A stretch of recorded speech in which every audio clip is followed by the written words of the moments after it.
my name is Zozo. I use he, they, it pronouns, and I don't know about you, but I made a promise that I have yet to fulfill. In one of my DinoSapien videos, I said I'd do a plushie tour, and I did film it, but I had tech issues, so now I'm redoing it. Now, the original idea was just to show off my plushies in general, but I think that's boring. So I am going to specifically introduce you to my plushies from Tokidoki, which is a brand I am obsessed with. Full disclosure, the artist of the brand actually sucks as a person, so stay tuned for the end of the video where I talk more about it, obviously, and how I continue my collection without giving any money towards this fiend. Spoiler alert, it's easy to. I've got my collection sorted alphabetically since they all have names, but I'm going to introduce them by series. So it'll be more chronological, as in when the characters were first created. Real quick, if you do enjoy this video, don't forget to like, subscribe, and comment which one is your favorite or what is something that you like to collect. Now let me introduce you to these alicorns. First up is Prima Donna, my very first pony who I adopted from Barnes & Noble back when I was only the weeest of sprigs. Also in series 1 of the Unicornos. Yeah, they're not called unicorns, pegasi, or even alicorns. I don't know. Maybe it's Italian since the creator behind this brand is Italian. Anyway, Stellina now is basically the main character of this brand. She's not my first plush, but she is the first character ever, I believe. She's honestly like the head bitch. She's on crop tops, she's a popsicle, they turned her into a handbag, and everybody loves her. Aww. Here we got Zamba, my one and only from series 2. I remember the day I first laid eyes on her. I was strolling through Walgreens, getting 2 monsters for $5, not sponsored. Now it's 3 for $8. And as I meandered through the plushie aisle, just out of curiosity, I found exactly who I was looking for. But I'm weird, and I'm very weird about spending money, and I'm super weird about planning, and I hadn't planned to spend more than $5.36, including tax. So I decided to save up my tips and adopt them another day. Days came and went, but finally another day arrived. With tip money from that terrible sandwich place I used to work at in my hand, I galloped towards the plushie aisle to finally adopt the one and only, and she wasn't there. So I went over to the internet to adopt one of her many identical twins. Also, she is a zebra, as you can see. First up from series 3 is Cleo, who I can still recall adopting from Fan Expo, oh those many moons ago, along with her 3 siblings who I will mention later. When I first picked up Cleo, the adoption center manager mentioned she had funny little ears and directed me towards her twin whose ears were not flopped down. But I said nay. I liked that this Cleo was one of a kind. I liked what made Cleo stand out from the rest, what some may consider a defect, I found charming. Our second member of series 3 is Pixie. Pixie, you may notice, is also one of a kind. I adopted Pixie along with Stellina. I got a little 2-for-1 sale, a BOGO, if you will. Again, the Series 3 squad has a running theme with uniqueness. I did not do this to Pixie. This is how she arrived and how she was displayed on Mercari. ASPCA. Matthew Burshadker says that Pixie has been given a colorful makeover by a young, aspiring artist. And as a very generous person myself, how could I not support them? I would also like to mention that neither Pixie nor Stellina have been used as chew toys, by the way. Just putting that out there. In all seriousness, I hate when people want to use normal plushies as chew toys for dogs because those two things use different materials. I'm especially salty about it because my great aunt wanted to buy my crochet dinosaur. And give it to her annoying little fuck-ass dog that sits on the table when it eats and pisses and shits wherever the hell it wants. For context, she had barged into my room, literally pointed at one of my belongings, and said, "I'll buy it," when it wasn't for sale. It was just one of the many things in my room. I did not sell it to her, as you can see, but she still gave me money for it. That was the weird thing too. She decided how much it cost rather than asking me. The whole thing was weird and annoying and pissed me off. Then at the end, she was like, "Oh, never refuse money," and literally forced it into my hands. The reason I was refusing is because I hate when people ask over and over for something they want me to make them, and I felt like if she gave me money, then she wouldn't stop bugging me about it. My other aunt has been asking for a sweater for years, and it's like, just buy one. It'll be cheaper and quicker and more comfortable. A crocheted sweater is thick and heavy and scratchy. They are so much work for very little reward. Alright, we've done Series 1, Series 2, and Series 3, so now it's time for Series 5. We got Kaiju Corno, who is a kaiju, or monster, but as a unicorno. Very cool, I know. Cool enough to turn into a weapon, perhaps? That's a Kaiju number 8 reference, by the way. Very good show. Literally in that show, they make fun of the main character like he's ugly or something, when he's literally so charming and handsome. Like, dude. Because it's just fat phobia and ageism too. In Series 6, we got our newest member, Summer. Perfect timing too. And Summer, you will soon see, has an unidentical twin. I will show her later. She's a lot smaller than this one. In fact, when I was adopting Summer, she looked very tiny in her photo, and then I saw where the definitely not a cutie mark is, which is a different place depending on the size of the pony.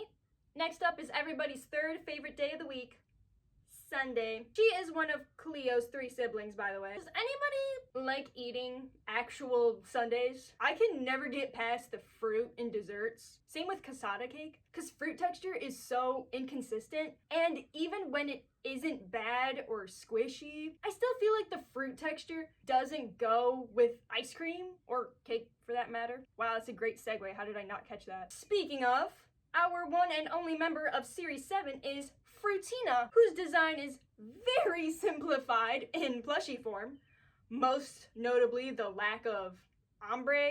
Now there's an actual story behind adopting the Fruticorn here. This was back in college. I was third wheeling my boyfriend at the time and his friend who were shopping. I didn't want to spend any money, so I didn't bring my wallet. Genius. Bang. I know.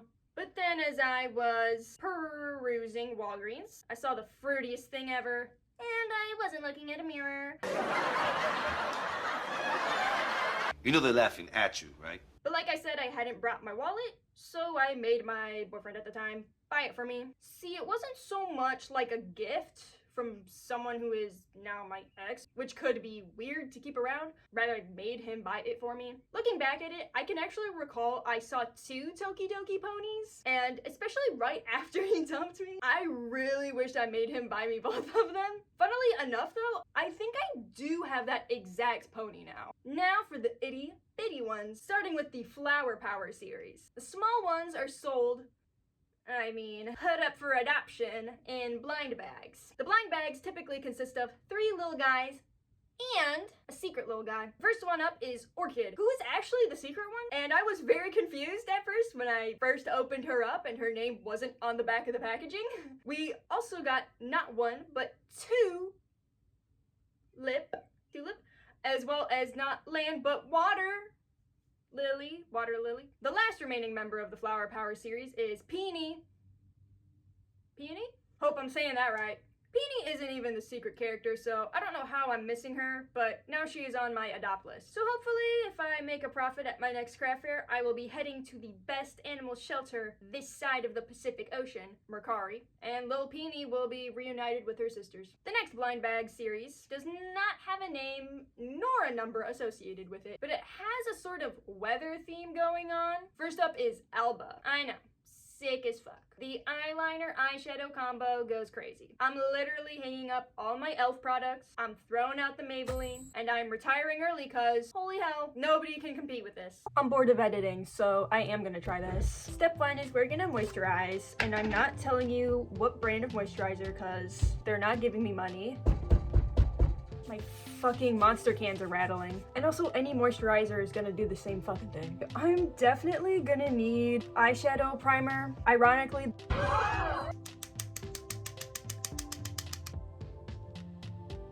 I be showing you guys? Okay, but I can't see what I'm doing. And we're gonna do that, but on the other side now. I think like learning about makeup is so interesting, but it's also so overwhelming. I'm just getting suggested product after product, and then I feel like, oh well, I can never achieve that look because I don't have the whatever by this certain brand. Okay, that's the orange. I actually kind of like that. It's like creating some like dimension. I feel like I always have more on one side than the other. Everybody is asymmetrical. Like there is no perfect symmetrical body. Perfect, by the way. Perfect. The person who first said that symmetry equals attractiveness was Pythagoras, as in like a squared plus b squared equals c squared. And he was like, I'm so good at math, I'm gonna apply math to every single thing, including subjective things, like objectively subjective things, like beauty standards, which constantly fucking change throughout places and time. So like the same place can have different standards varying on the time, or the same time period can have different beauty standards across multiple different places. Oh, Pythagoras also tried to mathematize music, and music is different all over the world, not just like genres, but literally like the way you go about making music. Pythagoras tried to mathematize music, which is objectively subjective, just like beauty standards. So you know how pianos have white keys and black keys, but not every other key is white, black, white, black, white, black. Sometimes there's two white keys next to each other. That's for a reason. And Pythagoras' version would basically be like if the piano, like so we can visualize it, if the piano was just white key, black key, white key, black key, over and over and over again, and it sounded weird as fuck. Smart guy, but he was not right about everything, including subjective things. He tried to make subjective things like, oh, it has to be this certain way. And it's like, that's not true, because beauty standards, for example, keep fucking changing. They've always been different. So him trying to be like, oh, you have to be perfectly symmetrical in order to be attractive is fucking bullshit. Cause like literally, have you ever looked at a person and been like, oh my god, they're so symmetrical? No, you haven't. Nobody fucking says that. And even if you want to argue that like being attracted to symmetry is more of like a subconscious thing, you're still wrong. You're wrong and I'm right. You're wrong and I'm right. So think about that. So how about you think about that? Okay, so it goes from yellow to purple, which are things that do not blend. Okay. Oh, this is how you clean your brushes? You just take your nasty fucking finger and you just kind of flick all the product off. That's how you clean your brushes. You just take your grubby, oily hands and you just kind of. But I have parts of my table that are dirty because I would just do that. Just kind of scrape them against the table, and now your table is dirty. But we're not talking about how to clean tables, we're talking about how to clean makeup brushes. So your makeup brush will be clean, but your table will be nasty and disgusting, and everyone's gonna judge you for it. Ha! Ha ha. I have white eyeliner, but I use it the same way as eyeshadow primer. So I use it as a base. Oh, I should like show you. Except I'm not sponsored, so it's like this. What the boop, boop, boop. I'm gonna draw the spikes and then pack on pink eyeshadow. So it'll look a little more crisp. It'll look a little crisper. Does anyone ever also wish that you could take a screenshot in your mirror? I actually used to think I was gonna have an animation channel for the longest time. Just wasn't my calling. I don't want to say like, oh, I was bad at it so I didn't like it. I just wasn't into it as much as I thought I was. Can you see? Yeah, you could kind of see. Ooh, that color's popping. Ooh, hooey. I'm gonna have to use like this yellow and this orange like over what I was trying to do earlier, because I just feel like these ones. Oh yeah, because this isn't e.l.f. This is, I'm not telling you because I'm not sponsored and I don't have to. Oh, I'm supposed to show you what colors. Right now I'm using this one. There is no name for the color. It's fucking pink. Could you imagine if people named eyeshadow colors like that? Like, it's pink, moron. Open your eyes, it's orange. It's red, dingus. I think that brand would be very successful. You know when you're doing the line art and you realize a mess up with the sketch and you have to like purposely like not do what you did in the sketch? This is kind of crazy. Hey, wait, that's kind of fun though. Wait, I would not have thought to do this if I wasn't trying to do this. Let me use my words.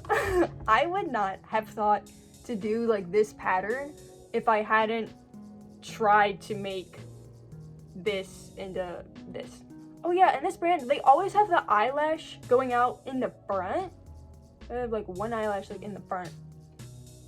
Maybe I should do that. Oh yeah, I said I wanted to go over the yellow and orange. Okay, we're taking a different orange. Yeah, so I'm just gonna put this like on the underside because that's where Alba's is. It's on like the underside, so we're you know. Wait, actually e.l.f. sucks. Unironically, because these colors pop way more. I might have to actually say the brand. Yeah, okay, see, now you can see. Now you can actually see. Now you can see. You ever call your teacher mom? I remember one time I was at gym, and instead of asking, can I go get a drink of water, I said, can I go get some lemonade? And then I never asked a question ever again. My eyes are just naked right now. I suck at blending, by the way. Like, not with just makeup, but also like in painting too. Because I remember I took a painting class senior year of high school. Ooh, that looks cool. Yeah, that looks cool. Yeah, it looks cool. But the teacher was like, I mean, if you want to do that, that is a style that you can do. And I'm like, yeah, actually, totally. That's exactly what I was going for, Mrs. Southard. I'm gonna use this same shade, but like as some like blush. Does that make sense? It does. You know what I'm talking about. I feel like I don't know how to word good, but you know what I'm talking about. You know how to comprehend good. You're doing a great job. You're doing a great job. Oh yeah. I feel like you can't tell. I don't know, does it look any different?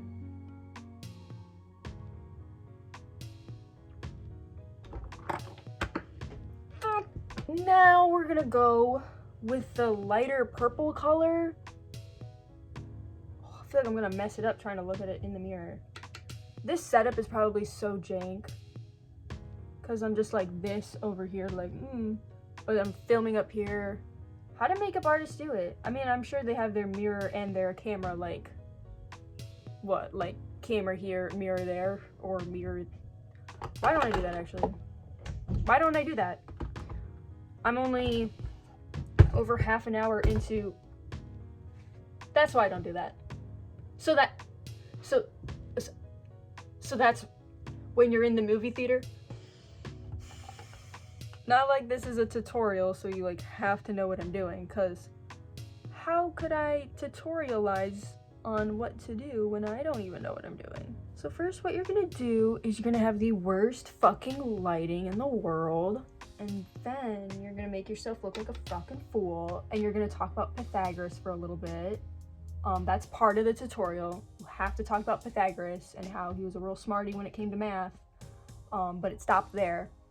And I remember I was telling my brothers and dad the same thing I just told you guys. And I forget if it was my dad, who's in his 50s, or one of my brothers, who's a freshman in high school.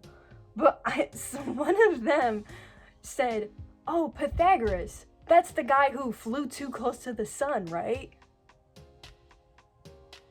Listen, I see where the confusion is. That was Icarus, by the way, if you didn't get it. And also Icarus was a Greek myth, whereas Pythagoras was a mathematician. But the best part is, like, I can't remember. I'm like, was it my dad saying that? Making a joke? Or was it my dumbass youngest brother? This yellow, the light yellow. Oh my god, this is another elf one! How did I not even see that? I want to practice the inner corner eyeliner though. It's so hard. I feel like inner corner eyeliner is so hard. Is this blue or black? It looks black on camera, so. Oh, it's definitely blue. You can't tell, but this is blue. Does this look good? Now it's picture time.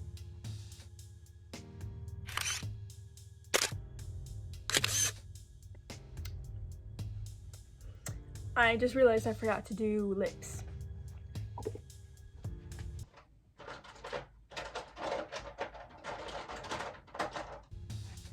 We're gonna do this. It's a plumping one, which I feel like it doesn't actually change anything.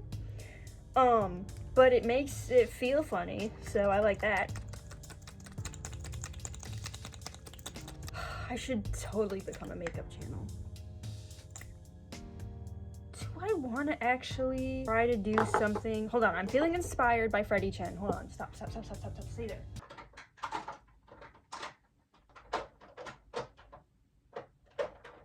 Okay, cause like,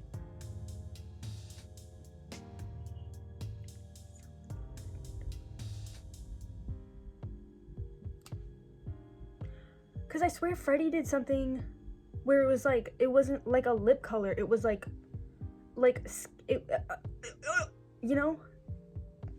I don't feel like adjusting my tripod, so I'm just gonna do it. I don't know what I'm doing. Microdosing Joker, I don't know what I'm doing. No. This is for eyeliner, by the way. Ooh, do I use taffy or dusty pink? Ooh, maybe I should use both. Maybe I should do a bit of both. We're gonna go over that, because...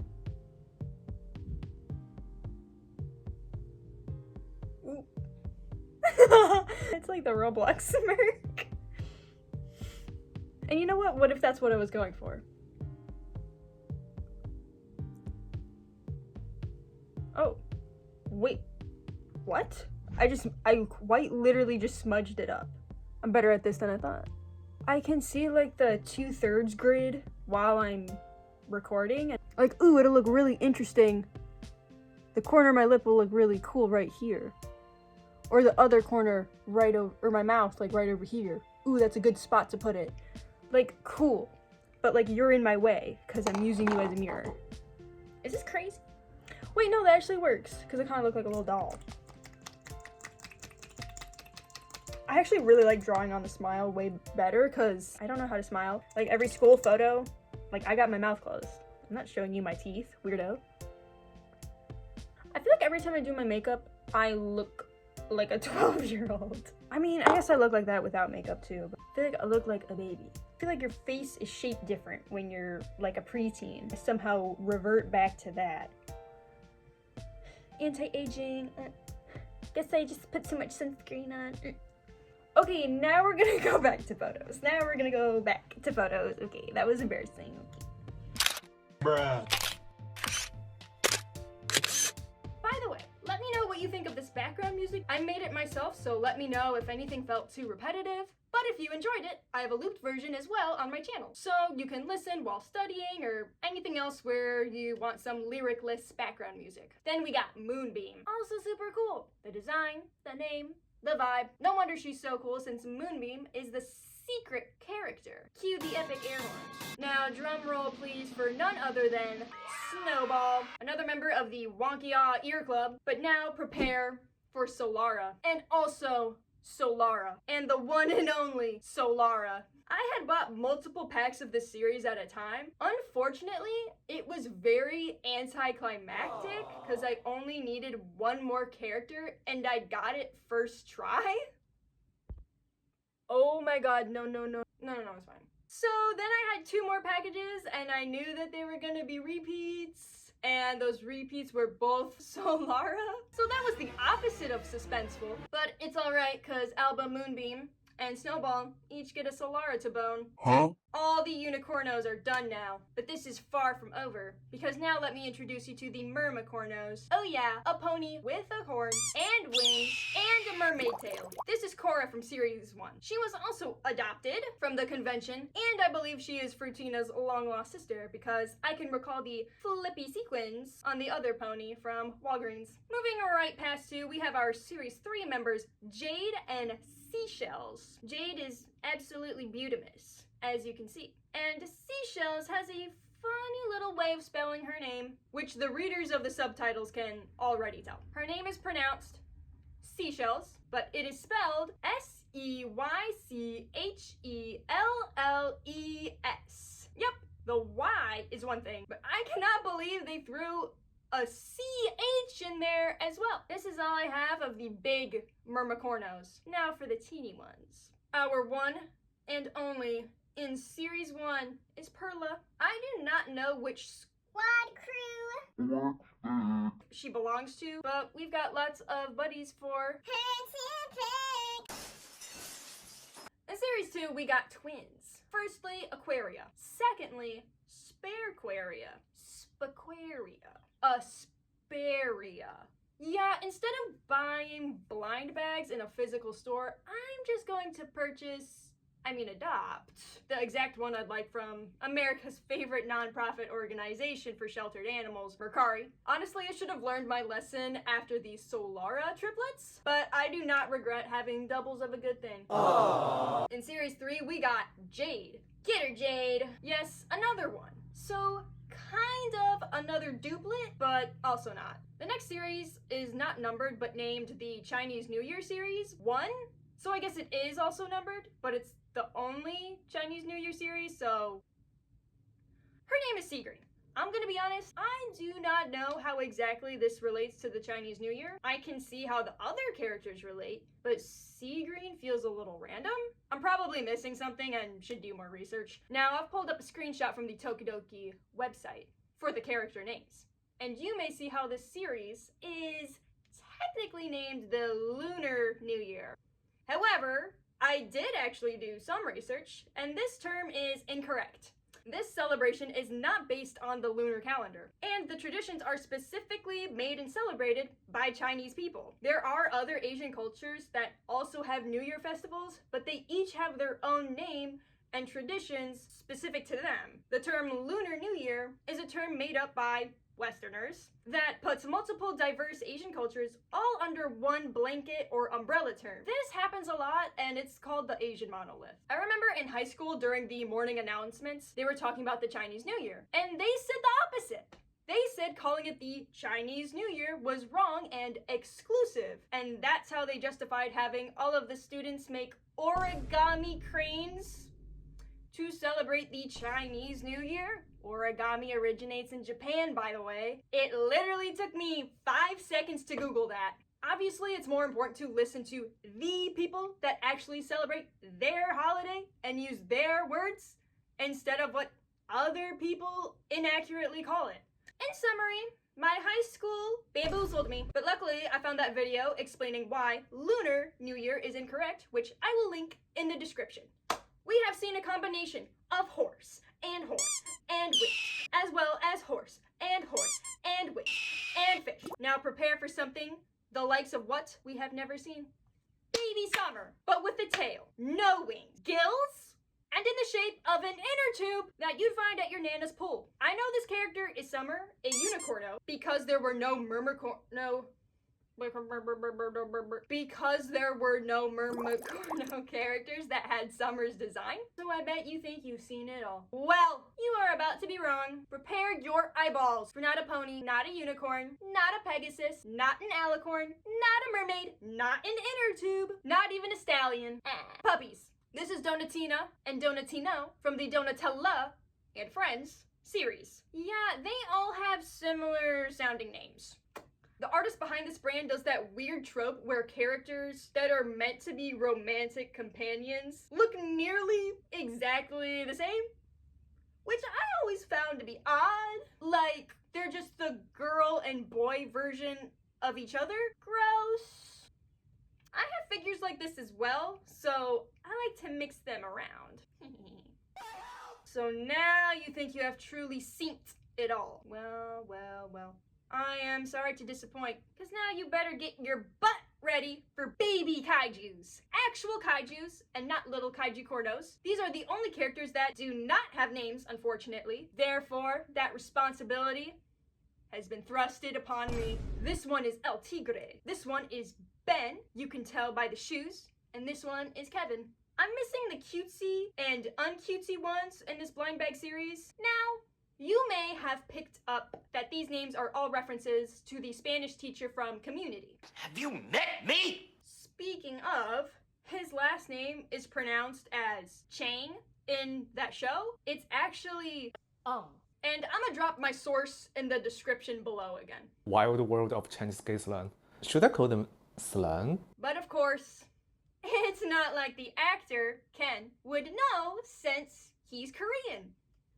Obviously, the creator of the show wanted to do the Asian Spanish teacher bit, which would have worked for anyone that's Asian, not just somebody who's Chinese. So I feel like it would have been fine to specifically have an Asian character in mind, but once the person is casted, then you decide the Spanish teacher's last name and their specific race. I don't understand why they didn't just make the character Korean. Again, they should have just determined Ben's last name after casting, since races are not interchangeable or swappable. He could have easily been Senor Kim or El Tigre! Coreano. Again, this happens a lot specifically to Asian peoples, and it's called the Asian monolith, since multiple characters are treated as one big thing rather than noticing the differences and diversity all across Asia, which again is very fitting since Tokidoki is a Japan-inspired brand, which again makes me wonder why it has a series on the Chinese New Year since the brand is supposed to reference Japanese culture. Let me rewind and explain the brand for a bit. The brand Tokidoki was created by Simone Legno, an Italian who takes inspiration from Japanese culture when drawing. In fact, Tokidoki means sometimes in Japanese. I'm sure I've been butchering the pronunciation this whole time, so my bad. He chose this word because everyone awaits for moments that a change in one's destiny. By simple chance or meeting a new person, Tokidoki is the hope, the hidden energy that everyone has inside. It gives us the strength to face a new day, a dream of something positive, that something magical would happen to us. A very sweet and Italian sentiment. However, as with many weebs, this takes a dark turn. He's racist and sexist. For one, he does not draw monolids correctly. Rather, he gives people the slit eyes. This is fucking infuriating. It's not just his personal art style. Drawing slit eyes instead of actual monolids is nothing new. And as you can see from the secondhand merchandise I've collected, it's an easy fix. It's pretty fucking simple to just add pupils. For posters, I use a marker, and for clothes, I use fabric paint. And sometimes I've used a marker, but it gets kinda smudgied. Bow, bow, bow. As for the sexism, look at this suggestive fucking pose where she's on all fours and ass facing the viewer. Bruh, pretty much anytime he draws women, they're in very suggestive poses. What about when he draws NBs or men? He doesn't. The fact that he's already racist immediately tells me that he's fetishizing Asian women. Gross. Get a flipping life. Dude, absolutely yucky. Certified loser over here. But that's not all, unfortunately. You see the background of this t-shirt in particular? That red and white stripe pattern? That is referencing a flag called the Rising Sun. Japan used this flag during World War II. And for anyone who needs a little brush up on their history, guess whose side Japan was on? Yup, it was Germany. This is essentially a Nazi flag, behind a fetishized depiction of a Japanese woman who has been given slit eyes instead of actual monolids. But that's not all, folks. There's a back to this shirt, and you'll never guess what's on the back. The exact same thing, except she's a baby. What the fuck? Still in the same pose, by the way. Yeah, quite literally infantilizing Asian women, which is exactly where the fetishization comes from.